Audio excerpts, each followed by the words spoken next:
kita sungkan. Makanya kita tidak berani punya pendirian. Kita tahu jelas-jelas bahwa ini adalah sesuatu yang salah di mata Tuhan. Kita ngikut karena sungkan.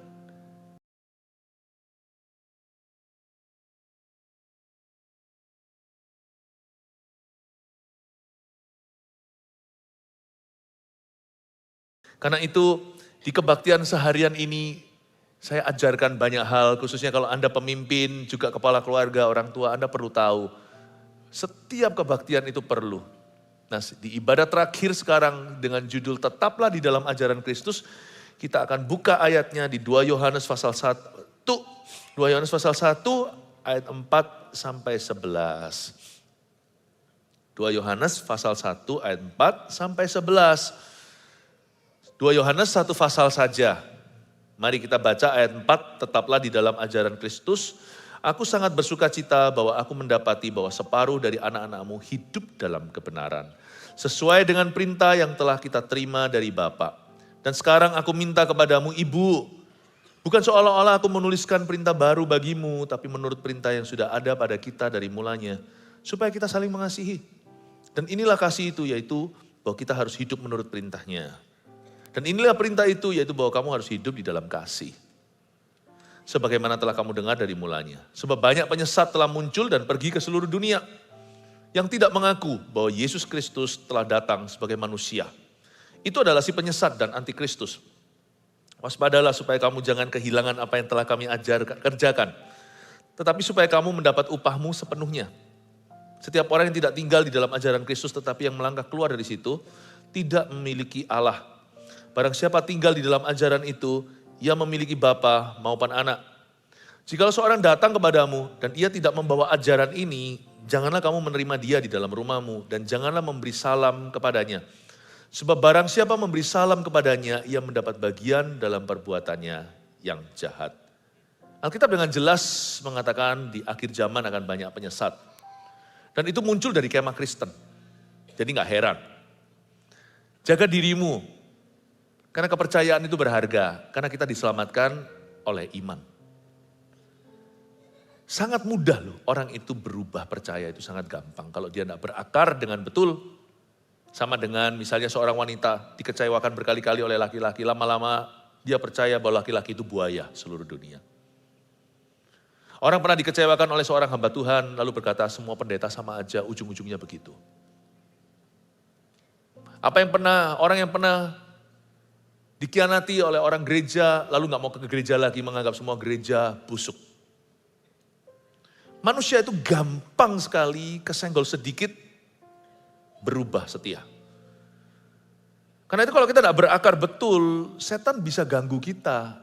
Dengan mudah dia goda, lalu kita berubah percaya. Di akhir zaman banyak penyesat telah muncul dan pergi ke seluruh dunia, yaitu mereka yang tidak mengaku bahwa Yesus Kristus datang sebagai manusia, sebagai Mesias, dan bahwa dia adalah Tuhan. Itu adalah sang penyesat dan antikristus. Dan Yohanes sebagai orang tua gereja, dia berkata, aku sangat bersuka cita bahwa aku mendapati bahwa separuh dari anak-anakmu hidup dalam kebenaran sesuai dengan perintah yang telah kita terima dari Bapa. Saya bagi jadi 4 dengan tujuan supaya Anda melihat bahwa ada banyak ajaran-ajaran di luar sana yang mirip Kristen tapi bukan. Dan 4 ini tidak mewakili semua. Namun 4 ini cukup mencakup semua. Karena dikit banyak sana sini ada kemiripan. Semua pasti menyerang kepercayaan sentral kekristenan. Jadi meskipun namanya beda ya, nanti sambil jalan perkembangan itu ada. Anda akan menyaksikan silih berganti orang sebut itu, orang sebut ini. Tapi sebenarnya mau muter-muter gimana, esensinya ya itu-itu. Menyerang keabsahan Alkitab. Jangan-jangan di sini ada yang masih percaya bahwa Alkitab itu bukan satu-satunya buku kebenaran. Masih ada yang lainnya. Atau mungkin Alkitab ini firman Tuhan, tapi sebenarnya juga ada banyak kesalahannya. Yang satu buku kontradiksi yang lainnya. Jangan-jangan ada yang percaya gitu, bahaya loh. Miring sedikit di sini 1 senti, ujung jembatan itu tidak ketemu. Tidak ketemu Tuhan. Doktrin itu penting. Doktrin itu bukan teologi, bedanya doktrin dan teologi. Doktrin itu firman, teologi itu studi tentang Tuhan. Nah itu buku-buku lain kita pelajari dan sebagainya. Tapi doktrin itu firman Tuhan, kata ini berat ya, doktrin rasanya wow aku orang awam. Bukan, doktrin itu kebenaran. Begitulah hati Tuhan menjerit kalau kita salah percaya. Gak apa-apa, it's okay, anak kecil Tuhan cinta, saya juga mencintai mereka, let them cry. Doktrin itu tidak berat. Doktrin itu sesederhana ini loh. Yesus itu Tuhan. Dan dia menjelma sebagai manusia. Yesus itu 100% Tuhan, 100% manusia. Udah itu doktrin. Teologi, nah itu panjang lebar. Eskatologi. Bicara tentang teori akhir zaman, kedatangan Tuhan, interpretasi. Ya, lalu habis itu soteriologi. Wah, keren ya bahasanya. Itu gak usah lah. Itu semua cuma term-term yang ditambahkan untuk mudah kategori. Tapi Anda dan saya tidak boleh salah percaya loh. Saya coba otak-atik di sini. Karena kita itu suatu hari, itu nama kita tertulis dalam kitab kehidupan karena kepercayaan. Jangan sampai kita salah percaya. Dan Yohanes berkata, aku bersuka cita separuh dari anakmu hidup dalam kebenaran. Saya bagi 4 ini, nanti perkembangan zaman semuanya mirip-mirip lah. Comot sana, comot sini. Pertama-tama yang saya ingin jelaskan ke Anda adalah yang bernama Jehovah's Witnesses. Atau saksi Yehova. Atau bahasa Indonesia tulisannya saksi Yehuwa. Saksi Yehova percaya bahwa Yehuwa adalah satu-satunya Allah. Sampai sini, so far so good, masih sama. Tetapi mereka percaya bahwa Yesus adalah ciptaan Allah. Yesus bukan Allah, nah di sini masalah. Ini membuat kita beda. Mirip Kristen tapi bukan. Jehovah Witness bukan kekristenan. Yesus adalah ciptaannya yang pertama dan yang tertinggi. Penghulu malaikat. Dia yang diciptakan dulu sebelum Allah menciptakan Lucifer dan menciptakan Mikael. Gabriel semuanya. Dan ini yang tidak kita, ini yang berbeda. Kita percaya Yesus itu pencipta. Lalu mereka juga tidak percaya bahwa Roh Kudus itu seorang pribadi. Mereka percaya Roh Kudus itu enggak ada. Roh Kudus itu hanyalah satu nama untuk tenaga Allah. Roh Kudus itu kayak listrik sorga, hanyalah energi. Sedangkan kekristenan percaya begini, bahwa Yesus dan Bapa adalah satu dan setara. Setara dalam penciptaan. Seperti Yohanes pasal 1 ayat 1 bunyinya begini, pada mulanya adalah firman dan firman itu bersama-sama dengan Allah dan firman itu adalah Allah. Saya tambahkan ayat 2, segala sesuatu diciptakan melalui dia, tidak ada sesuatu pun yang jadi tanpa melaluinya. Yesus itu tidak dicipta, dia Alfa Omega, setara dengan Allah Bapa, Allah Tritunggal, kita mungkin tidak mengerti total. Suatu hari di sorga kita baru memahami, tapi bagi orang yang lahir baru tidak susah percaya itu. Iman kita itu mencakup kebenaran yang paling misteri. Kita tahu bahwa Allah hanya satu, ada 3 pribadi. Yaitu Allah Bapa, Allah Putra, Allah Roh Kudus. So simple. Itu bukan pengetahuan, itu pengenalan. Dan kita orang-orang Kristen percaya dan yakin bahwa Roh Kudus itu bukan energi. Roh Kudus itu adalah Allah. Efesus 4 ayat 30 bunyinya, dan janganlah kamu mendukakan Roh Kudus Allah yang telah memeteraikan kamu menjelang hari penyelamatan. Dalam bahasa Inggrisnya, do not grieve God the Holy Spirit. Jangan kamu dukakan Roh Kudus Allah atau Allah Roh Kudus. Ya. Karena itu kalau Anda didatangi sama saksi Yehova, jangan kira itu orang Kristen loh ya. Dan jangan buka pintu rumahmu. Gak perlu masuk dalam perdebatan, buat apa? Anda cukup tahu bahwa sudah diajar oleh gembala. Bahwa itu mirip dengan Kristen tapi bukan. Sama-sama ada Yesusnya. Tapi Yesus bagi mereka adalah ciptaan Allah. Itu bukan Yesus yang kita percaya. Paham Bapak Ibu Saudara? Mormon, gereja Mormon, namanya aja gereja Mormon, Mormonism. Tidak sama dengan kita. Karena Mormon tidak percaya bahwa Alkitab itu lengkap atau final. Mormon percaya terjemahan Joseph Smith yang adalah pendiri Mormon dan juga nabi mereka, buku Mormon yang ditulis oleh Joseph Smith adalah ilham yang benar dan sesungguhnya. Sedangkan bagi kita orang Kristen, kita yakini bahwa Alkitab adalah kitab suci. Alkitab Kejadian sampai Wahyu ini adalah kitab suci yang diilhami oleh Roh Allah sendiri dan sudah final sampai kitab Wahyu. 2 Timotius pasal 3 ayat 16 bunyinya, segala tulisan yang diilhamkan Allah memang bermanfaat untuk mengajar, menyatakan kesalahan, memperbaiki kelakuan dan sebagainya. Tapi dengan jelas dan tegas, firman Tuhan berkata lewat surat Paulus kepada Timotius, bahwa firman Tuhan, perjanjian lama dan perjanjian baru adalah ilham Allah. Tidak ada buku seperti ini, yang lain hanyalah buku tambahan, boleh ada, boleh enggak. Termasuk kitab-kitab berikutnya yang kita tulis. Termasuk buku-buku yang dirilis di Pustaka Raja Wali oleh gembala-gembalamu. Boleh ada, boleh enggak, sungguhan. Tapi Alkitab tidak boleh tanpa. Karena buku lain itu adalah ekspresi hati orang percaya. Tapi hanya kitab ini yang diilhami oleh Allah. Hanya ini inspirasi. Saya tambahi di Wahyu 22 ayat 18-19 bahwa Alkitab itu tutup sampai kitab Wahyu. Aku bersaksi kepada setiap orang yang mendengarkan perkataan nubuat dari kitab ini, kata Yohanes, penulis yang sama dengan surat Yohanes yang kita baca. Jika seorang menambahkan sesuatu kepada perkataan ini, maka Allah akan menambahkan kepadanya malapetaka yang tertulis dalam kitab ini. Dan jikalau seorang mengurangkan sesuatu dari perkataan dari kitab nubuat ini, maka Allah akan mengambil bagiannya dari pohon kehidupan dan dari kota kudus seperti yang tertulis di dalam kitab ini. Tutup di kitab Wahyu. Kalau Anda mau tanya sama saya, ya, kenapa saya percaya bahwa Alkitab ini adalah firman Tuhan? Jawaban saya yang terbaik adalah iman. Waktu Yesus masuk di hati saya, I know that I know. This is the word of God. Ini firman. Dengarkan kebaktian-kebaktian sebelumnya, Anda akan mendapatkan penjelasan yang berbeda, tapi saling melengkapi dengan ibadah ini. Salah satunya saya compare antara Alkitab Kristen dan Katolik, ada ekstra buku, kenapa Kristen hanya 66 buku saja, 39 perjanjian lama, 27 perjanjian baru. Ya, intinya, simpelnya, saya beriman terima sebagai Kristen sejati bahwa Kejadian sampai Wahyu, that's the book for me. Itu firman Tuhan bagi saya. Mau ditambah, saya nggak sanggup. Saya belum bisa melakukan seluruh firman Allah. Memahami aja masih ngos-ngosan.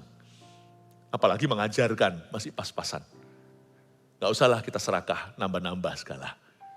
Jangan cacat orang lain. Pegang keyakinanmu, tahu bahwa 66 buku di dalam Alkitab ini, that's the book for me. B-I-B-L-E, that's the book for me. Itulah buku untuk saya, itulah firman Tuhan. Tenang aja lah, iman itu harus tertib, iman itu harus aman. Sekarang saya tambahkan lagi, di samping Mormonism adalah Christian Science. Ini laku di negara barat, karena banyak logika di dalamnya. Tapi sekarang Anda bisa melihat cikal bakal kenapa gereja ikut-ikutan, meskipun gak sampai ke titik sesat. Tapi sekarang mulai trending di dunia ini, gereja-gereja yang menggantikan Injil yang sangat-sangat vulgar dengan sesuatu yang lebih bisa diterima dan relevan. Jadi kata repentance, pertobatan itu sudah jarang didengungkan. Lebih kepada berbuat baik. Roh Kudus mulai disingkirkan. Lebih condong ke ilmu pengetahuan. Jadi lebih ke sini loh. Lebih kepada motivasi. Lebih ke motivasi. Lebih kepada pikiran positif. Christian Science bahkan sudah lewat perbatasan. Sudah di boundary situ, jauh dari kekristenan meskipun namanya Christian Science atau Scientist. Scientology, sorry. Ya. Banyak selebriti anggota gereja ini. Karena mereka yang logis, mereka tidak bisa menerima kerohanian. Mereka berkata bahwa Roh Kudus itu bukan pribadi Allah. Melainkan ilmu pengetahuan ilahi saja. Yang namanya Roh Kudus itu, kalau bagi saksi Yehova itu energi, bagi Christian Science, Roh Kudus itu ilmu pengetahuan. Divine Science atau your good conscience lah. Itu nuranimu yang baik itu loh, itulah Roh Kudus kira-kira. Ya kamu masih ada kesalehan, masih ada belas kasihan, lihat orang itu Roh Kudus lah. Bukan pribadi, it's you. Sorga dan neraka itu gak ada. Itu hanyalah pikiranmu. Kalau ada di pikiran ya ada, kalau nggak ada ya nggak ada. Dan juga dosa serta penyakit itu ilusi belaka. Yang namanya dosa itu nggak ada, itu cuma pikiran buruk. Atau mungkin chemistry of the brain, atau mungkin yang namanya kimia otak kita. Nggak ada lah, roh jahat, nggak ada gitu-gituan. Ya. Dosa, penyakit itu semuanya hanyalah ilusi. Gereja pun mulai pelan-pelan ke arah situ, meskipun nggak sampai melompat ke seberang, tapi gereja sekarang sudah jarang berbicara tentang sorga, neraka, wah kontroversi ya kan. Sorga masih oke, sekali ngomong neraka, kayaknya bukan hanya gak relevan, cuman tabu untuk dibicarakan. Gereja mendingan ngomong gini aja lah, 5 poin gimana jadi kaya, 7 poin gimana sukses jadi orang, 9 langkah untuk bahagia. Jangan bilang soal akhirat semua lah, itu gak relevan. Christian Science itu pelopor gini-gini. Banyak gereja tidak sampai ke titik itu, tapi mulai luntur. Karena itu kekristenan harus pegang teguh. Perhatikan, dalam kekristenan kita yakin dan percaya bahwa Roh Kudus adalah pribadi ketiga Allah Tritunggal yang diutus pada gereja. He is a real person. Dia pribadi yang nyata. Maka ada firman, orang menghujat anak manusia masih ada ampun, orang menghujat Roh Kudus tiada ampun bagi dia. Aku mengutus seorang penghibur, kalau aku tidak pergi, dia tidak akan datang kepadamu. Adalah baik untuk aku pergi meninggalkan supaya sang penghibur datang kepadamu. Dosa, kutuk, sorga, neraka itu semua ada dan nyata. Roma 3 ayat 23 bicara tentang sifat dosa manusia itu sudah mendasar dari bayi lahir, itu bukan cuma pikiran. Tabiat itu sudah dari Adam dan Hawa, sebab semua orang telah berbuat dosa dan telah jatuh dari kemuliaan Allah. Roma 6 ayat 23 saya tambahkan, upah dosa ialah maut, maut itu neraka, lautan api. Tetapi karunia Allah ialah hidup yang kekal dalam Kristus Yesus Tuhan kita. Saya tambahkan satu lagi, ini yang luas, ini melebar. Apapun bisa jatuh di kategori ini, namanya liberal Christianity atau Kristen liberal. Ini juga disebut sebagai Kristen universal. Yaitu sama aja banyak jalan ke Roma. Begini kira-kira bunyi mereka. Pemahaman Kristen gak boleh sempit lah, tapi harus berkembang mengikuti zaman. Jadi harus terbuka lebar. Dan mereka pun tidak yakin akan Alkitab, Alkitab mengajarkan kebaikan. Tapi bukan otoritas kebenaran. Malahan di dalam Alkitab mereka mengakui banyak kesalahan. Itu sebenarnya nenek moyangnya itu Kristen liberal. Jadi apa nanti tergantung gerakannya. Atau tergantung drivernya, siapa yang mengendarai. Sebenarnya itu Kristen liberal. Banyak sekali. Orang Surabaya bilang banyak pol di mana-mana. Beraneka ragam. Tapi sebenarnya esensinya sama sih, muter-muter ya itu. Yang diganggu adalah kristologi atau siapa Kristus. Betul-betul serangannya hanya kepada siapa Kristus dan makna pengorbanannya. Coba ya, sikat dua itu runtuh semua bangunan. Coba kalau kita hanya berdebat soal seputar bahasa roh itu masih ada atau enggak, itu enggak pengaruh ke keselamatan. Paling kepada kehidupan, nanti akan ada bedanya dalam urapan. Enggak percaya kesembuhan ilahi, nanti akan kita rasakan perbedaan hanya pada kesehatan atau pada pelayanan. Terjadi mujizat di area itu atau enggak. Tapi enggak bisa membuat kita binasa. Tapi kalau dua ini diganggu, Yesus siapa dia? Pencipta atau dicipta? Yesus makna kematiannya? Apakah itu satu-satunya jalan? Apakah dia mati itu perlu? Kalau cuma percaya mati sebagai sejarah, ada jalan lain ke Roma, maka maknanya berbeda. Nah ini dua disikat, runtuh semua bangunan karena ini fondasi iman. Kita harus mengerti itu. Bagi Kristen liberal, tidak ada batasnya. Terbukalah guys, harus berkembang mengikuti zaman. Jangan heran, orang-orang yang mengaku diri Kristen, bahkan pendeta, menikahkan pasangan homoseksualita. Itu sudah ada. Gak apa-apa lah, ini memang kodrat. Ini takdir. Ikutilah perkembangan zaman. Alkitab mengajarkan kebaikan, tapi Alkitab itu belum tutup. Yesus adalah guru yang baik kata mereka, tapi bukan satu-satunya Tuhan dan bukan jalan keselamatan. Sedangkan kekristenan yang tulen, yang sejati, bunyinya begini, ini yang kita yakini. Pemberitaan tentang salib adalah satu-satunya berita keselamatan. Katakan amin. Saya baca berapa ayat aja ya, sambil lalu. 1 Korintus 1:18 bunyinya, sebab pemberitaan tentang salib memang adalah kebodohan bagi mereka yang akan binasa. Tapi bagi kita yang diselamatkan, pemberitaan itu adalah kekuatan Allah. Roma 1 ayat 16, sebab aku mempunyai keyakinan yang kokoh dalam Injil. Karena Injil adalah kekuatan Allah yang menyelamatkan setiap orang yang percaya. Ada banyak ayat lain di mana Paulus mengeluh dan berkata, kalau aku masih memberitakan sunat, kalau aku masih liberal, masa aku dianiaya? Karena aku memberitakan salib, aku dalam penderitaan. Luar biasa. Kristen liberal, jalannya tidak sempit. Semua jalan menuju ke Roma. Yesus salah satunya. Alkitab itu bagus, tidak dikecam. Tapi Alkitab salah satu buku. Wow. Dan Yesus itu mati untuk kita. He loves you. But it's not the only way, by the way. Dia bukan satu-satunya jalan. Ini dari dulu, sudah dari kampung halaman zaman dulu. Dari 2000 tahun yang lalu. Sudah ada yang gini-ginian. Gak usah heran. Jadi kita gak usah seperti anjing kejar ekornya.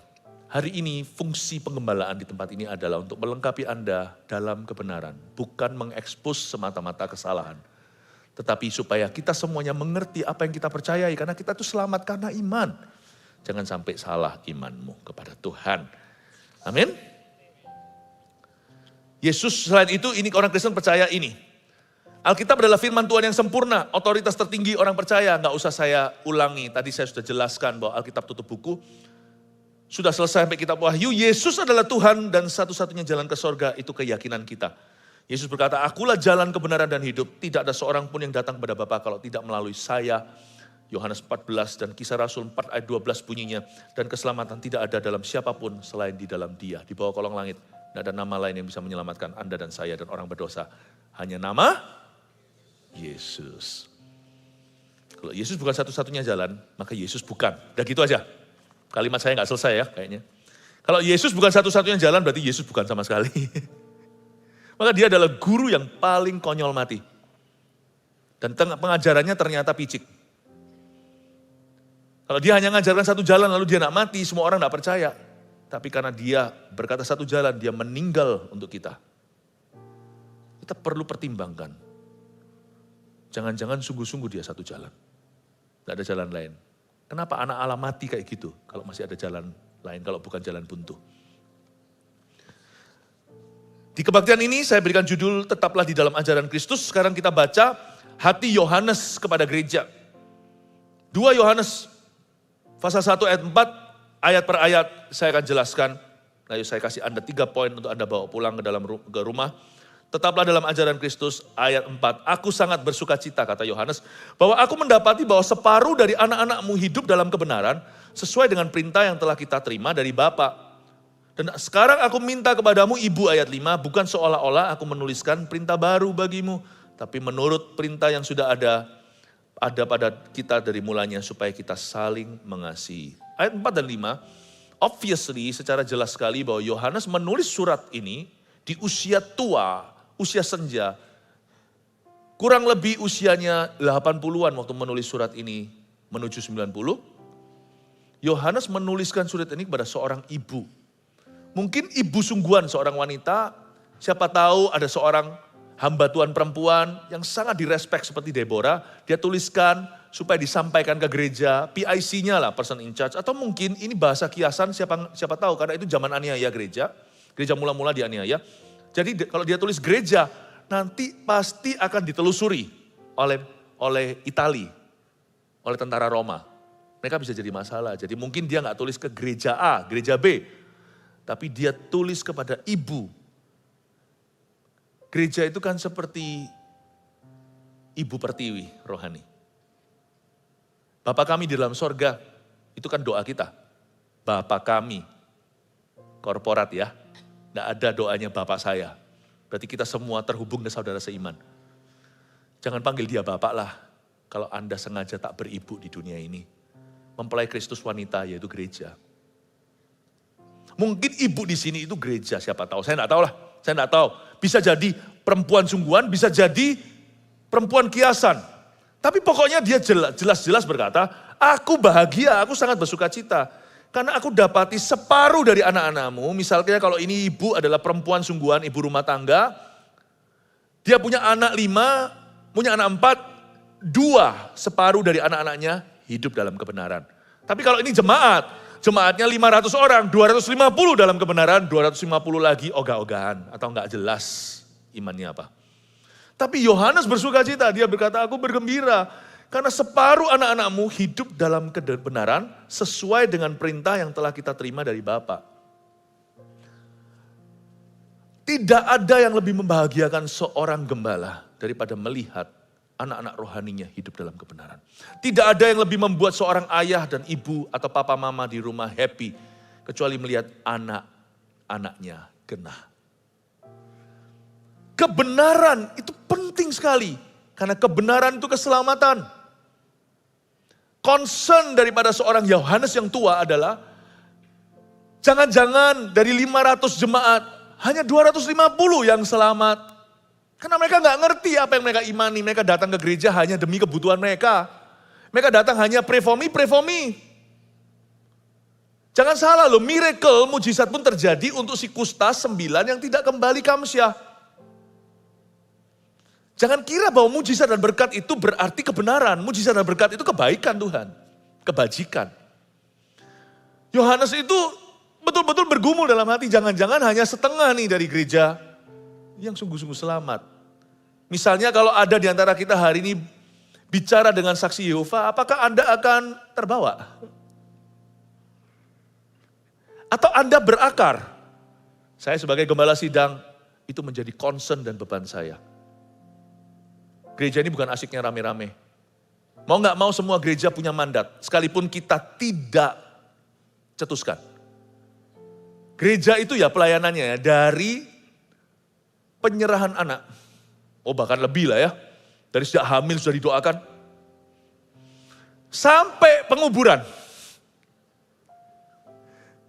Saya ya sebagai gembala waktu tutup peti jemaat.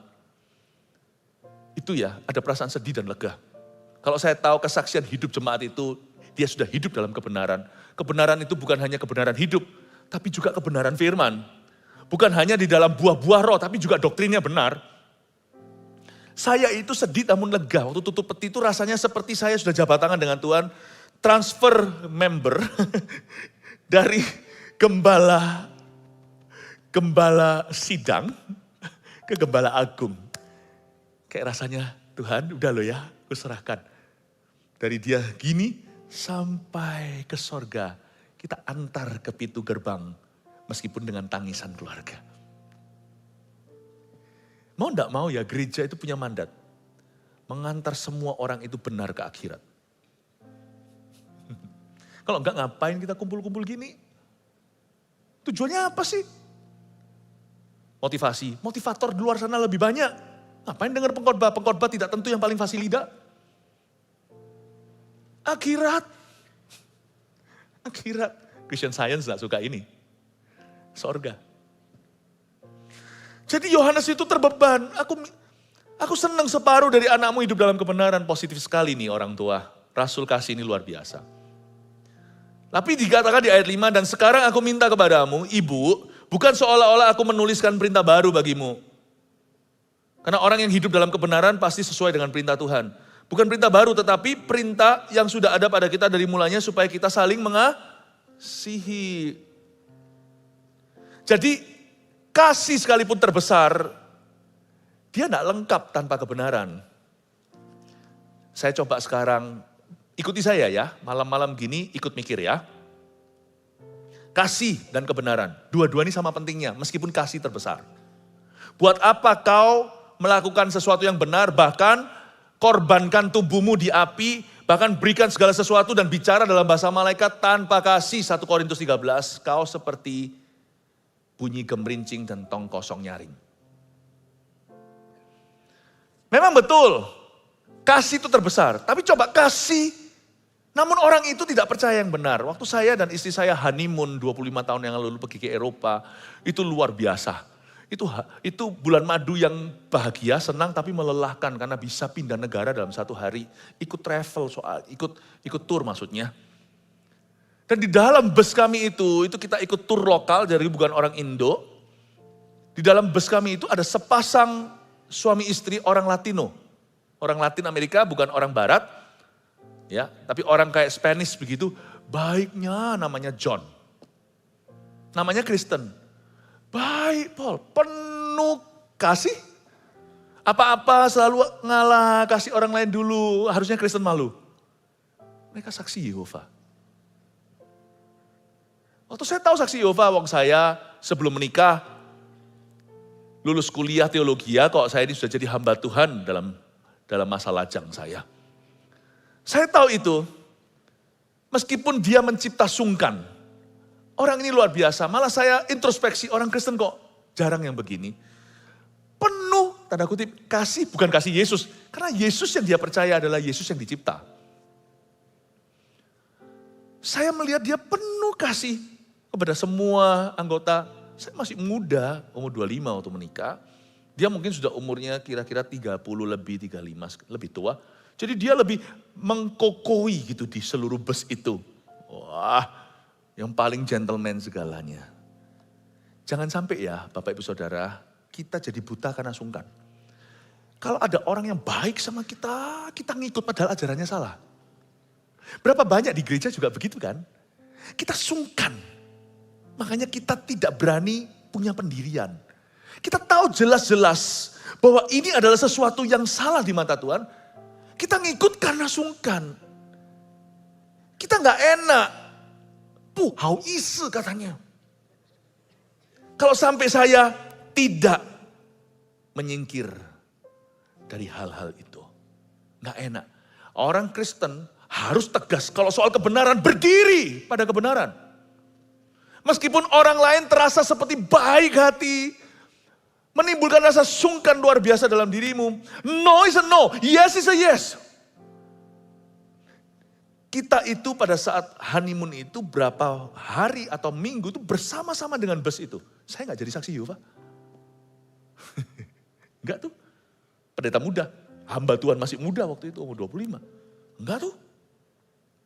Saya tahu kebenaran. Kebenaran saya tidak bergantung sungkan sama siapa baik dulu sama saya. Inilah sebabnya nanti di JG-JG bisa disusupi.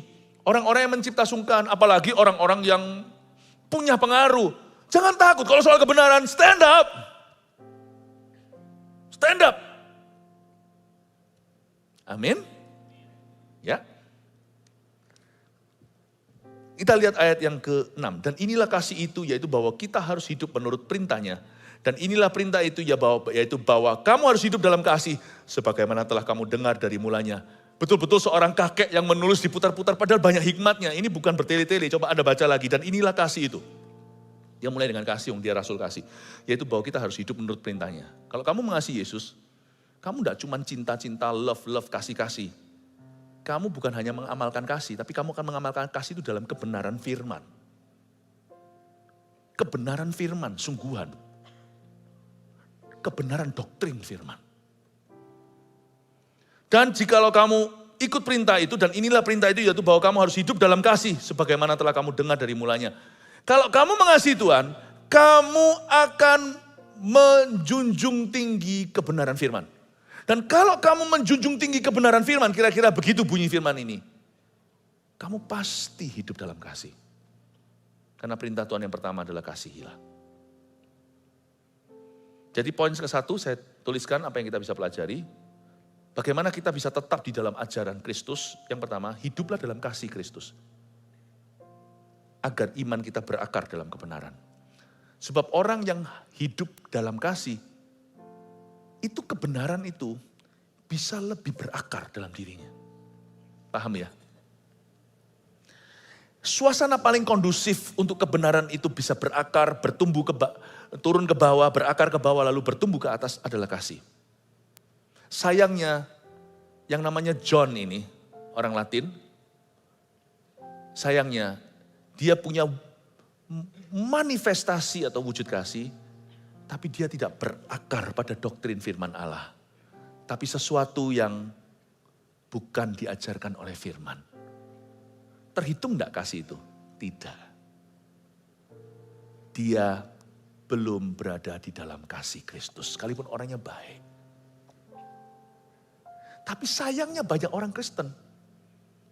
Doktrinnya benar, sikat kiri kanan. Jahatnya, ampun deh. Serang semua. Ya, sudahlah. Kamu taat perintah Tuhan. Tapi kok gitu kelakuanmu? Memang betul kebenaran itu kuat sekali, kokoh, dan saya mengagumimu. Tapi kenapa jahat hatimu? Kalau memang kau bercokol pada kebenaran itu, kenapa tidak kau lakukan perintah ke-1? Kasihilah sesamamu. Pikir dong metode caranya. Ini ketimpangan yang terjadi. Jadi saya gabungkan, saya dapat aplikasi. Nomor 1 tadi, hiduplah dalam kasih Kristus, supaya imanmu berakar dalam kebenaran. Kalau kita itu hidup dalam kasih Kristus, lalu kita cari kebenaran itu pasti berakar. Makanya enggak bisa, kalau kita itu mau berakar dalam kebenaran itu kita belajar teologi sendirian di rumah, otodidak, lalu habis itu cuman korespondensi, enggak mau ke gereja, tutup diri karena pernah ada trauma. Enggak usah, aku akan tumbuh sendiri dalam kasih. Mau ngasih tembok. Karena kasih itu saudara kembar, kau ambil satu yang satunya mati. Dia kembar siam. Banyak cerita di mana seorang kembar satu meninggal, tak lama kemudian yang satunya meninggal pula. Nggak tentu sih selalu terjadi begitu, tetapi ada juga yang demikian. Coba kalau Anda perhatikan, perintah Tuhan yang ke-1, semua kebenaran itu berdasar itu dulu. Doktrin tertinggi itu kasih. Ya, tapi jangan kita mentang-mentang pokoknya mengasihi Yesus, tapi kita percaya Yesus dicipta, ya salah. Memang kau mengasihi, tapi salah. Tapi kalau kita mau hidup berakar dalam kebenaran, nggak bisa teori, nggak bisa doktrin belaka. Mesti harus sengaja hidup dalam kasih terhadap sesama. Dan mesti ada komunitas untuk backup itu. Karena kasih itu adalah satu koin dengan dua sisi. Kembar siam satu mati, satunya akan meninggal dunia. Pertama, kasihlah Tuhan dengan segenap hati. Kedua, yang sama dengan itu, kata Tuhan Yesus, kasihlah sesamamu manusia. Makanya, orang yang sendirian, sekalipun dia belajar teologi, pasti sesat suatu hari. Pasti. You cannot survive that way. Iman itu hanya bisa berakar dalam pengetahuan yang benar, jikalau kita sengaja mengimbangi itu dengan hidup dalam kasih. Yohanes tahu ini, makanya dia bolak-balikkan itu. Cukup sulit untuk dimengerti sekilas waktu kita baca. Dan inilah kasih itu, yaitu kita hidup menurut perintahnya. Dan inilah perintahnya itu, hiduplah dalam kasih. Kakek ngomong apa sih? Sekarang saya ngerti. Bahwa suasana paling kondusif untuk buah apel itu adalah hawa sejuk. Kalau Anda mau bunga anggrek, mau membudidayakan itu harus ada iklim tertentu. Misalnya sakura yang sifatnya kering kerontang itu. Jangan taruh di Kanada, apalagi di Kutub Utara. Mati dia harus tempat gersang. Di tempat tanaman lain mati, dia hidup sesehat-sehatnya. Semua itu ada iklimnya. Iklim berakar dalam kebenaran sehingga kita tidak bisa disesatkan oleh dunia. Zaman antikristus nanti datang. Yang paling kita harus waspada itu bukan gempa. Bukan perang. Wah, sekarang orang gonjang-ganjingnya perangnya ini itu. Sebenarnya yang harus dijaga adalah keyakinan kita kan Tuhan. Iklim terbaik agar kita bisa berakar tidak goyang adalah kalau kita hidup dalam kasih. Ironis ya, ternyata doktrin itu dijaga dengan hati yang diselaputi dengan kasih. Buktinya orang yang kepahitan gampang disesatkan. Orang yang sudah pernah mengalami satu insiden, lalu dia menuduh dirinya merasa guilty. Atau orang dari broken home, biasanya lebih gampang kena sekte. Kaget saya, apakah orangnya bodoh, tidak pinter? Enggak. Hatinya tidak dalam kasih, seperti tidak ada balsam yang menyelimuti, yang melindungi. Seperti ada perlindungan yang bolong yang diangkat dari dia. Padahal orangnya pandai loh. Tapi karena dia dari broken home. Ada isu-isu yang tidak diselesaikan dalam hidupnya. Dia hidup kepahitan, susah mengampuni. Lalu mungkin dia kecewa sama gereja, dia lari. Coba lihat ya, yang gitu-gitu kena. Antikristus datang, kena dulu itu orang-orang. Dan kehilangan kepercayaan itu paling gampang. Kadang-kadang saya pikir itu ngeri. Ada orang ngomong sama saya itu hampir loh kena. Sama salah satu daripada pengajaran-pengajaran lain ini. Untung ya Pastor Philip, saya bilang sungguhan untung. Misalnya ada orang sedang jalan di jalanan. Tiba-tiba ada truk oleng. Brang, jatuh di depannya dia persis. Wow, seluruh keluarganya pasti erat-erat pegang dia. Untung harusnya kamu mati. Naik mobil, sama-sama di sebelahnya ada truk yang kontainer besar itu. Lalu kontainernya ambruk. Pas dia lagi luput, persis lewat. Harusnya saya. Ngeri sih, tapi paling tidak itu bukan binasa. Kalau orang itu sudah selamat, namanya tertulis dalam kitab kehidupan, paling ya cuman mati di dunia. Untunglah, sefragile, serapuh itu hidup dan nyawa. Tahu nggak apa yang lebih ngeri daripada ditumpuk sama kontainer? Tiba-tiba hatimu syarat percaya pada sesuatu yang bukan diajarkan firman. Dan itu fondasi keselamatan. Oh my, itu bukan ketumpuk kontainer lalu mati di sini, tapi binasa selama-lamanya. Cuman gitu tok loh. Cuman sedikit belok hatinya, gitu, langsung percaya pada Yesus. Kan itu smooth, sangat mulus. Kan gak percaya Yesus, bedanya kan tipis. Yesus dicipta dan Yesus pencipta. Roh Kudus itu gak ada. Pelan-pelan, apalagi kalau kita berada di gereja di mana Roh Kudus gak dielukan, gak di welcome, gak diizinkan, lama-lama kita percaya Roh Kudus gak ada. 10 tahun kemudian, 10 years later, Anda sudah bisa menerima LGBTQ sebagai norma. Kaget loh. Bahaya. Kelihatannya hanyalah soal opini atau pendirian. Tidak, sebentar lagi, kasih 5 tahun lagi, Yesus yang disenggol dari hidupmu. Segampang itu. Sekali kau berikan percaya, mendingan saya ditumpuk kontainer. Karena kalau saya mati masuk surga. Tapi kalau saya hilang kepercayaan saya, garam kehilangan keasinannya, dengan apa kau digarami? Kalau saya salah, saya bertobat, saya tahu saya dibenarkan. Tapi kalau saya nggak tahu apa itu kebenaran, kan silakan. Akulah jalan kebenaran dan hidup. Kalau kita sudah nggak tahu itu, diakah jalan? Apa itu kebenaran? Mati nggak? Dan untungnya, dan lebih celakanya maksudnya, kalau orang itu pernah Kristen, lebih susah lagi dikandani sama orang Kristen. Sekali dia Kristen, untuk diberitahu sama orang Kristen udah gak mempan.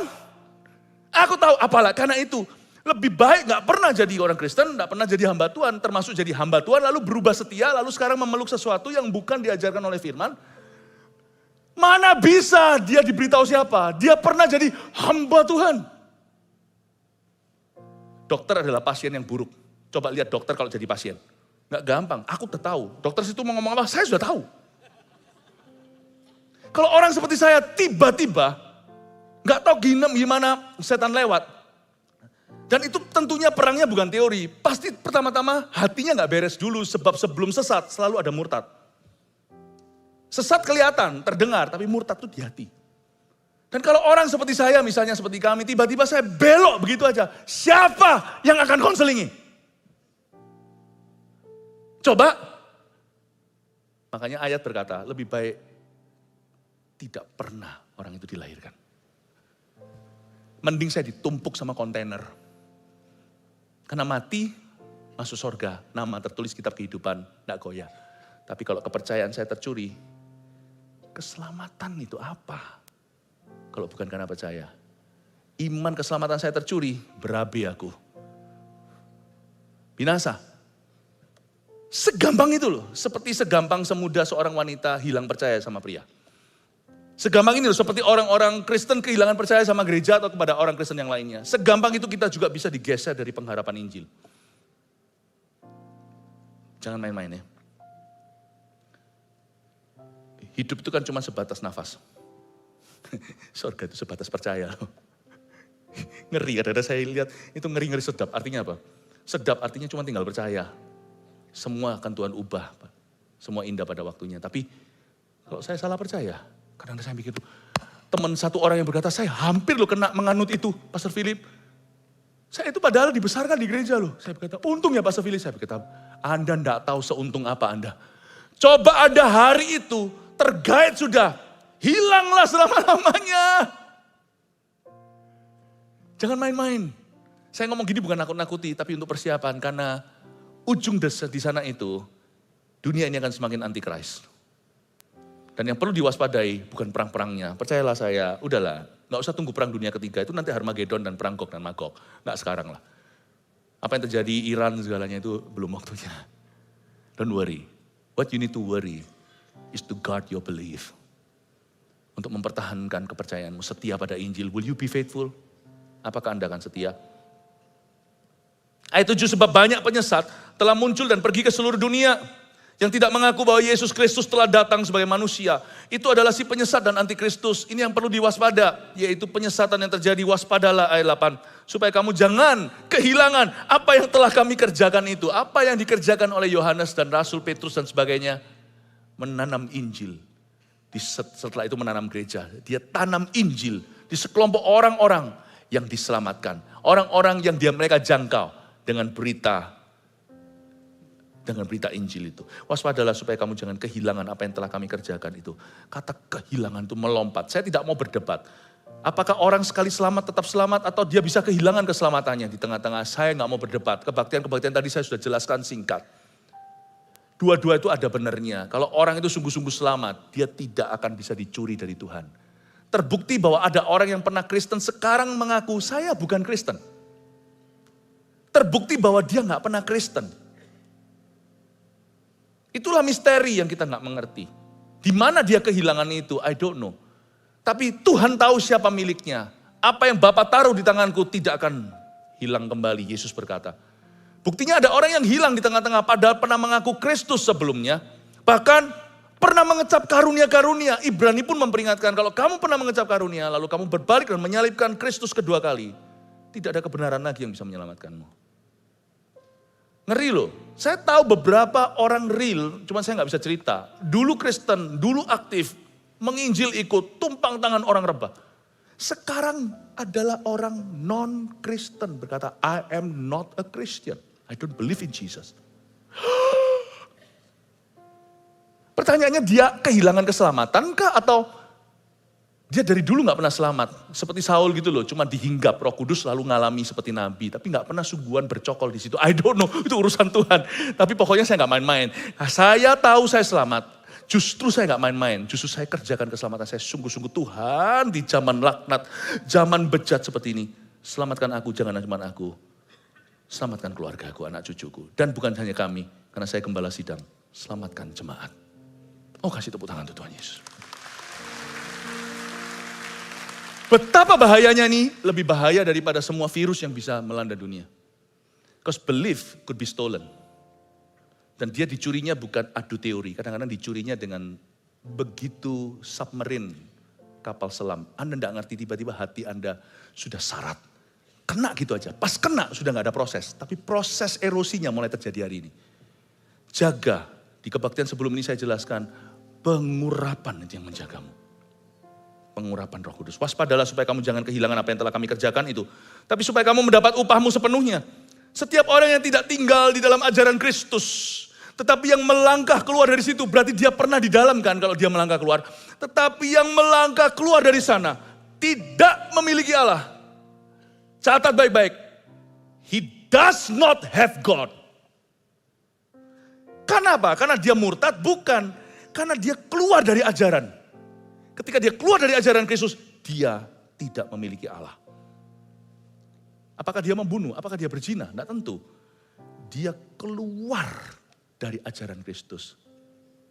Dulu percaya Alkitab itu benar, sekarang percaya Alkitab itu masih tunggu. Hah? Dulu percaya Yesus itu satu-satunya jalan, sekarang berkata, kebaikan. Wow.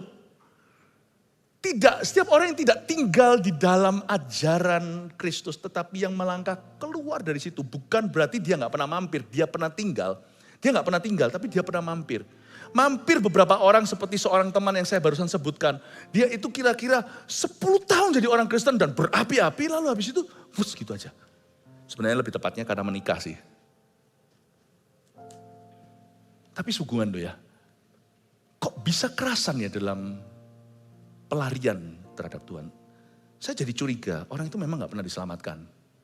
Ya ini Calvinis, Armenian, udah terlalu ribet lah, gak usah inilah, dua-dua ada benernya. Kalau saya punya prinsip ya mungkin ya dari dulu gak pernah selamat lah. Dia itu karena kena kebangunan rohani ikut itu lah ya. Dalam suasana pekat itu satu orang tumpang tangan ya orang sembuh lah. Itu urapan korporat. Ya gitu aja lah positive thinkingku. Atau mungkin bisa jadi ya. Kamu kehilangan apa yang telah kami kerjakan. Atau kamu tidak tinggal dalam ajaran Kristus, pernah mampir sih. Tapi melangkah keluar dari sana. Kamu tidak memiliki Allah. You don't have God. You will not see God. You will not meet God. Please. Kita nih ketemu di sini kan. Nanti siapa duluan gak tahu. Namanya kematian kan misteri. Kalau sampai saya duluan. Saya mau lihat Anda di sana loh ya. Gak mau kita sia-sia gembalakan Anda lalu hanya di dunia. Meskipun nanti di sana gembala agung. Kami sudah pensiun. Pensiun itu di sorga. Tapi saya mau lihat Anda di sana loh ya. Awas loh ya, tiba-tiba saya tunggu gak ada di situ. Tapi kalau semuanya Anda dulu, tunggu saya ya. Jangan masuk dalam-dalam di McDonald-nya saja, di luar-luarnya. Tunggu gembalamu. Kalau Anda bisa selesai dengan baik, saya juga akan menyelesaikan dengan baik. Jangan sampai kami setelah berkhotbah, kami pun ditolak. Tujuan kita bukan sampai dunia, tapi sampai kekekalan. You have to make it. Karena dunia antikristus akan lebih ngeri nanti. Dan buat anak cucu Anda, guru kencing berdiri, murid kencing berlari. Papa enggak tahu apa-apa, anak tumpul teologi ya. Bukan berarti kita harus berteologi ria.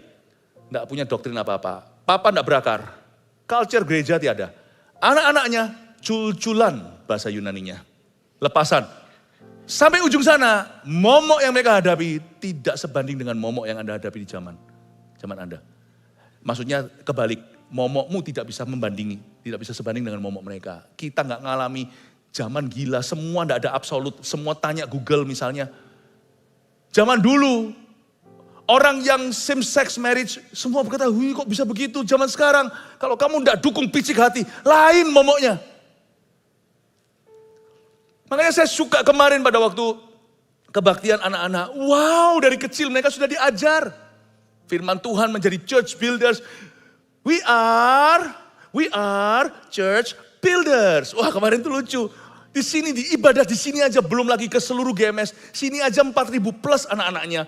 We are church builders. Saya khotbah dengan sungguh-sungguh untuk anak-anakmu. Sampai ngos-ngosan saya sempat lari ke sana bawa kursi datang ke sini. Kalau Anda yang datang kemarin, gak usah tonton videonya, saya malu. Saya lompat-lompat gini gitu, memastikan anakmu, anak Anda, mengerti firman Allah. Dan waktu mereka memberikan persembahan persepuluhan atau persembahan sukarela setiap minggunya, anak kecil tuh beda sama orang tuanya. Mereka tuh angkat tuh begini loh, mereka tuh angkat tuh begini loh. Kak Pau has done a good job. Kak Pau sudah ajari mereka. Dari kecil sudah diajarin untuk tunduk sama Mamon, tapi itu cinta Tuhan. Persembahannya begitu. Saya terharu. Anak-anak kita akan mengalami yang beda. Papa mama harus ngerti sedikit lah ya, baca Alkitab sana. Nggak ngerti tanyalah sama kami. Itulah tujuannya gereja. Setiap orang yang tidak tinggal dalam ajaran, tidak memiliki Allah. Perhatikan serius loh kalimat itu. Ini bukan orang yang keluar sana bakar-bakar gereja, bukan. Ini orang yang tidak tinggal di ajaran Kristus. Otomatis nggak punya bapak. Jika seorang datang kepadamu ayat 10 dan ia tidak membawa ajaran ini. Nah, jaga-jaga kalau ada orang mampir ke rumah Anda atau ke CG Anda, ke cell group atau kelompok Anda. Jika seorang datang kepadamu dan ia tidak membawa ajaran ini, dia bawa Injil lain bukan setia pada Injil yang lama. Janganlah kamu menerima dia ya. Jangan kamu menerima dia di dalam rumahmu dan jangan memberi salam kepadanya. Sebab barang siapa memberi salam kepadanya, ia dapat bagian dalam perbuatannya yang jahat. Jangan di like ya. Ngapain scroll-scroll gitu, nganggur apa? Jangan di like, jangan di follow. Nggak ada bahasa gitu karena zaman itu belum ada teknologi. Sekarang kan sudah ada sosial media, jadi saya tambahkan pengertiannya. Kalau ada orang datang padamu tidak bawa ajaran benar, jangan kamu terima dia. Di dalam rumahmu jangan, dan jangan memberi salam kepadanya. Sebab barang siapa memberi salam kepadanya, ia mendapat bagian dalam perbuatan yang jahat. Bukan berarti sama John tadi yang ada di bus kami. Ini John bukan adik saya ya, ini John orang Latino, orang Latin ya. Bukan berarti saya nggak sapa dia, every morning setiap pagi saya berkata, good morning John, good morning. Tetap ramah, meskipun beda percaya. Nggak memberi salam itu bukan temu sapa, tapi tidak sengaja fellowship dengan dia. Bukan ketemuan di dalam level bersama-sama, banding dan bincang tentang Tuhan. Bukan. Temu salam, menghormati, menghargai. Kalau ada urusan di luar sama sana, kita sama-sama memastikan bahwa win-win solusi yang terbaik untuk semua pihak. Jadi berkat secara positif. Tapi saya tidak cari nasihat. Dan saya tidak menganggap dia dan saya Tuhannya sama. Meskipun saya hargai perbedaan dan mengasihi, tapi saya punya keyakinan tidak kompromi. I'm not ashamed of the gospel. Aku tidak malu akan Injil, aku punya keyakinan kokoh akan Injil itu, Roma 1 ayat 16. Good morning itu bukan berarti memberi salam. Jangan memberi salam kepadanya itu, jangan membuat bonding apa-apa. Jangan. Sebab barang siapa memberi salam kepadanya yang mendapat bagian dalam perbuatannya yang jahat. Saya kasih poin-poinnya dulu ya, sebab sudah sampai ayat 11. Yang pertama tadi, hiduplah dalam kasih Kristus agar iman kita berakar dalam kebenaran. Yang kedua, tinggallah di dalam ajaran Kristus yang sehat demi keselamatan jiwa kita sendiri. Catat. Lalu yang ketiga, kan jangan beri salam kan. Kalau ada orang bawa ajaran lain ini, kamu jangan terima dia di rumahmu. Sebab barang siapa memberi salam kepadanya, ia dapat bagian dalam perbuatannya yang jahat. Yang ketiga, tolaklah semua pengajar sesat dengan tegas demi keselamatan orang lain juga. Munculkan aja tiga-tiga, sudah tolong difoto supaya nanti nggak usah catat-catat di sini, catat di rumah, silakan. Nah, gini ya, saya kasih awas-awas ya, ingat. Oke, terima kasih sudah difoto semuanya. Haleluya. Saya kasih beberapa tips praktis. Kalau misalnya hati Anda sedang gelisah gundah gulana, cari Alkitab. Itu bukan waktunya untuk kembangkan ilmu lalu studi buku-buku. Lain cerita kalau hatimu sudah berakar betul dan baik, silakan. Tapi biasanya orang kalau ada isu, misalnya dia sempat mengalami suatu musibah dalam hidupnya atau apa, lalu dia mulai cari-cari kebenaran. Tidak sedikit sudah pernah terjadi dalam hidup ini, orang-orang yang awalnya fine-fine saja, baca buku tidak ada saringan, buku itu ada bahayanya, buku juga bisa jadi berkat.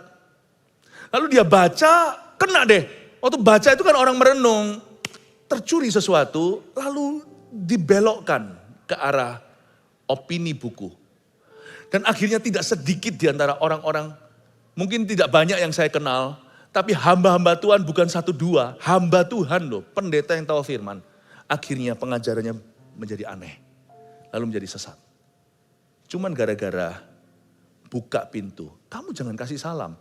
Kalau hatimu benar, ya sudah, kembangkan itu nanti kan pasti jernih. Tapi kalau hati kita itu sedang menggebu-gebu dengan sebuah gejolak tertentu, lalu kita cari-cari buku, kemungkinan nanti ngundang buku yang salah. Saya sarankan buku yang aman itu selalu adalah firman. Kalau Anda sedang mengalami pergumulan. Silahkan kalau Anda mau kembangkan buku-buku dan sebagainya, oke lah. Dan juga hati-hati, satu tips praktis lagi, jangan mau diajak debat. Karena itu bukanlah tanggung jawab Anda. Penginjilan itu ada penginjilan yang sifatnya ABC. Ya, penginjilan A. Itu adalah penginjilan yang ada di dalam lingkup Anda. Orang-orang yang sudah Anda kenal. Itu tanggung jawabmu, jelas itu. Keluarga misalnya, teman. Penginjilan B adalah orang-orang yang di luar lingkaran itu. Yang secara tidak langsung mungkin Anda perlu orang tengah. Bisa enggak ya, kamu ngomong sama adikku. Nah itu. Penginjilan C itu orang kita kenal.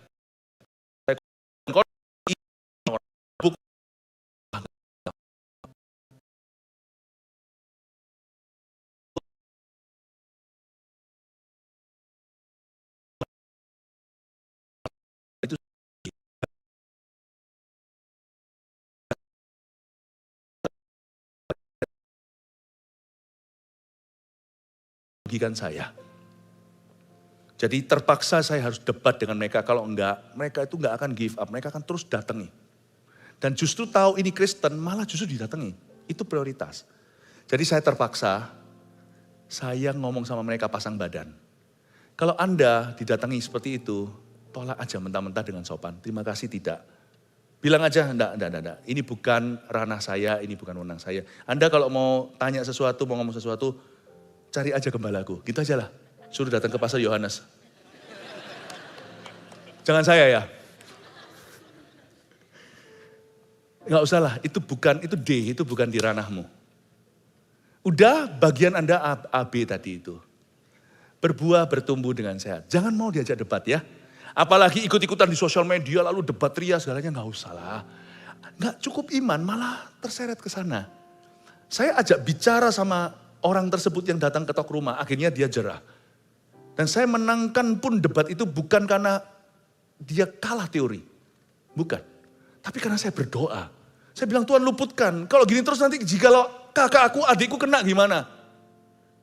Jangan main-main dengan bini. Kalau gini nanti teman-teman saya dari gereja itu, semua teman gereja itu yang kos di sana, kalau kena kan tanggung jawab saya. Saya doa. Ada ceritanya, nggak usah saya ceritakan di sini, nggak ada waktu. Saya ketemu dengan mereka, itu yang senior bawa yang junior lari di depan saya. Itu rumah saya itu ada slope-nya begini. Ada turun gunungnya begini. Untuk driveway, untuk mobil. Itu dia itu lari sampai hampir jatuh, itu saya lihat. Saking takutnya, itu karena urapan, bukan karena saya menang debat. Sebab minggu sebelumnya, saya menang debat dengan seorang sekte Korea, seorang perempuan dan satu lagi temannya datang untuk berdebat. Saya harus habisi mereka dalam debat saya. Dan mereka ngaku kalah. Saya ajak terima Tuhan, gak mau, dia berkata, aku tetap di sekte ini. Saya tahu ini bukan teori, ini spirit. Jangan please, saya tanggung jawab untuk Anda. Karena saya gembalamu, kami gembalaan. Anda semua tanggung jawab. Jadi cukup saya jelaskan ini, Anda sudah tahu bedanya. Anda sudah bisa melihat benar dan salah. Udah, gak usah ikut-ikutan. Sosial media semuanya gak usah, yang tertib aja. Ada waktu, masih ada waktu, tinggalkan screen time-nya. Kalau masih ada waktu, ayo sini yuk. Bantu kita berdoa. Kalau ada waktu, lakukan sesuatu yang berguna. Jangan ikut berdebat ya. Nah kalau di CG misalnya ada orang yang datang lalu ajarannya aneh-aneh. Anda sebagai CGL, jangan kalah hawa. Meskipun CGL-nya ini kan awam ceritanya, waduh aku barusan diangkat dulu ogah-ogah, akhirnya saya mau. Lalu tiba-tiba datang, kan namanya tamu tidak diundang siapa bawa kan kita tidak tahu. Lalu tiba-tiba salah satu itu adalah orang-orang yang mengajarkan sesuatu yang bukan firman. Semua orang kasih kesempatan, kesaksian, tiba-tiba dia ngomong sekali ngomong, dia dominasi 40 menit. Ya jangan diizinkan lah, tapi Anda berkata, tapi pastor saya sungkan. Dia sekolah teologi ya, dia mau sekolah teologi ya kayak. Dia mau jemaat 1 juta, punya jemaat 1 juta kayak. Yang kami percayai di CGL di rumah itu, yang tanggung jawab atas sekelompok orang 5, 7, 10. It's you, not him. Kalau dia gentleman, datangnya ke kita. Nggak menyusup masuk di CG-nya. Anda harus bisa ambil mic-nya. Lah kalau dia dominasi 40 menit, lainnya kesaksian-kesaksian, aplikasi-aplikasi.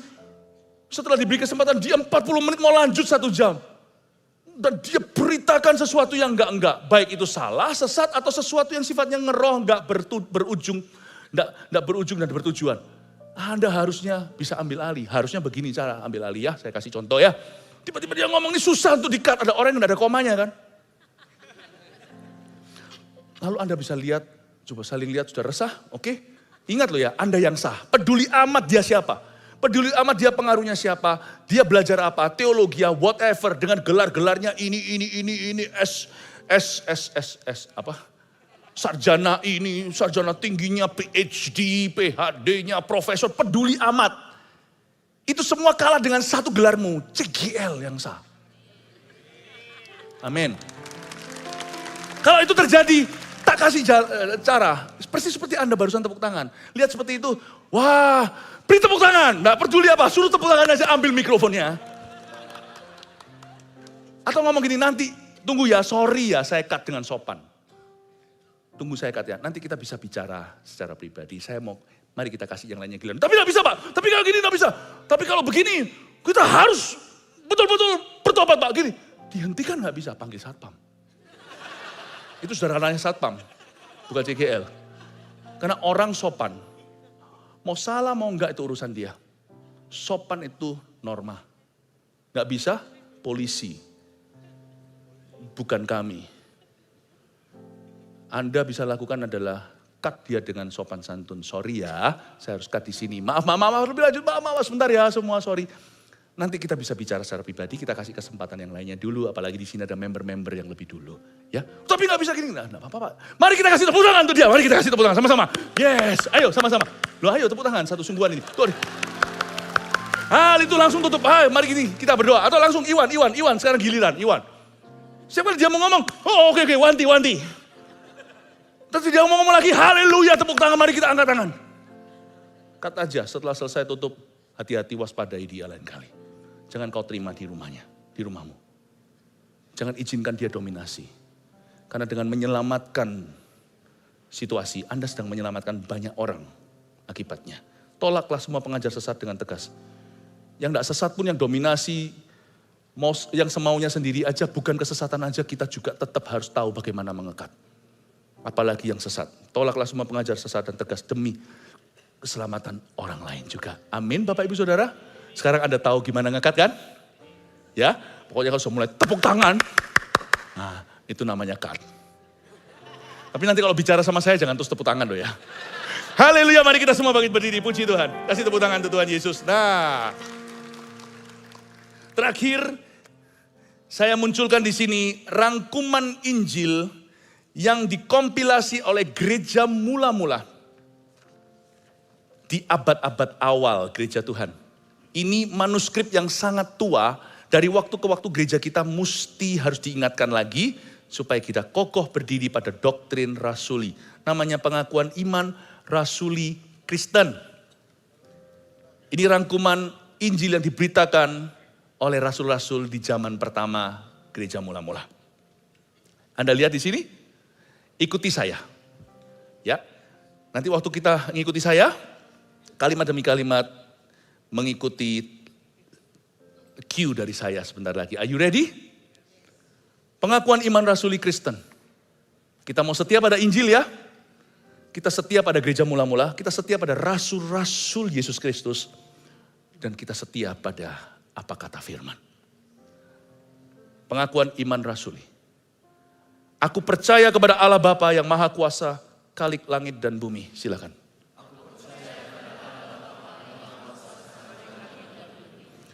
Aku percaya kepada Yesus Kristus, anaknya yang tunggal, Tuhan kita.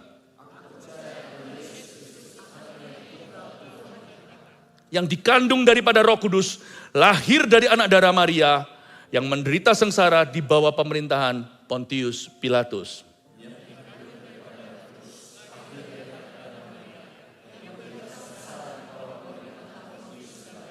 Disalibkan, mati dan dikuburkan, turun ke dalam kerajaan maut. Pada hari yang ketiga bangkit pula dari antara orang mati, yang naik ke sorga, duduk di sebelah kanan Allah Bapa yang Maha Kuasa.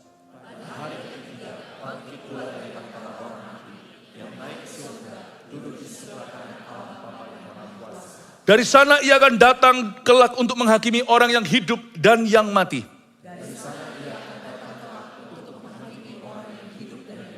Aku percaya kepada Roh Kudus. Dan adanya satu gereja Kristen yang kudus dan am. Persekutuan orang-orang kudus. Pengampunan dosa. Kebangkitan badan. Dan hidup yang kekal. Sama-sama serukan.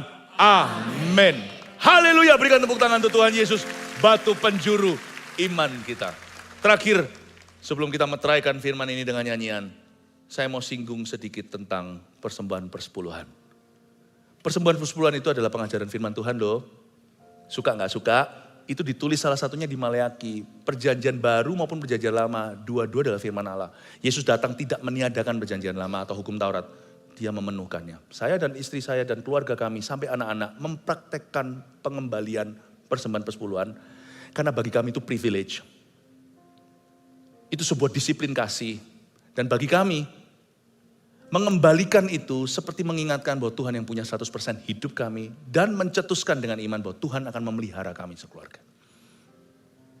Saya berdiri sebagai gembala sidang. Dengan damai dan berani berkata, gereja yang kami gembalakan, percaya persembahan persepuluhan adalah firman yang indah dan perjanjian dengan Tuhan. Kita akan melakukan itu sampai Tuhan datang. Dan kita sama-sama akan bersyukur diberi Tuhan kesempatan untuk berpartisipasi dalam misi Yesus Kristus di atas muka bumi dan memuliakan Tuhan dengan harta kita. Oh haleluya, plong di hati rasanya, betapa indahnya. Jangan ikut asumsi manusia, tidak usah ikut fitnah-fitnah. Tahukah Anda tidak semua gereja orang Kristen itu sama. Kita tidak usah ikut, fokus matamu tertuju kepada pengajaran Kristus. Tetaplah di dalam ajaran Kristus. Kalau itu diberitakan firman, itu kebenaran. Haleluya. Terima kasih dear Lord Jesus, Tuhan Yesus tercinta. Terima kasih Engkau mengasihi kami begitu rupa. Kami tidak akan gantikan Tuhan dengan apapun dan siapapun dan kawiannya. Kami sangat mengasihi-Mu karena Engkau sangat mengasihi kami. Thank you ya Tuhan.